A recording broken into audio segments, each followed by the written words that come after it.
नमस्कार मित्रांनो, आज आपण बोलूया एक अद्भुत व्यक्तिमत्वाबद्दल. भारताचा अभिमान आणि जगाला प्रेरणा देणारे स्वामी विवेकानंद. 12 जानेवारी 1863 रोजी कोलकात्यात जन्मलेले नरेंद्र दत्त जगाला स्वामी विवेकानंद म्हणून ओळखले गेले. लहानपणापासूनच त्यांच्यात अपार बुद्धिमत्ता, चैतन्य आणि जिद्द होती. पण त्यांच्या आयुष्याला खरा वळण मिळालं जेव्हा त्यांची भेट झाली श्री रामकृष्ण परमहंसांशी. त्यांनी शिकवलं, प्रत्येक जीवात ईश्वर आहे, फक्त त्याला ओळखण्याची गरज आहे.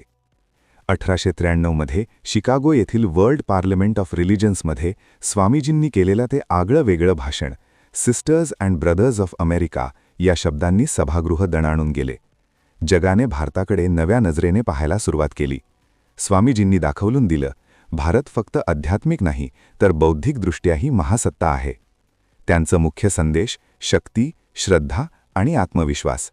त्यांनी सांगितलं, उठा, जागे व्हा आणि ध्येय साध्य होईपर्यंत थांबू नका. आजही लाखो युवक त्यांच्याकडून प्रेरणा घेतात. स्वामी विवेकानंद जयंती म्हणजे फक्त स्मरण नाही, तर त्यांच्या विचारांना जीवनात उतरवण्याचा संकल्प आहे. अशाच प्रेरणादायी व्हिडिओंसाठी सबस्क्राईब करा ज्ञान मंच. जय हिंद.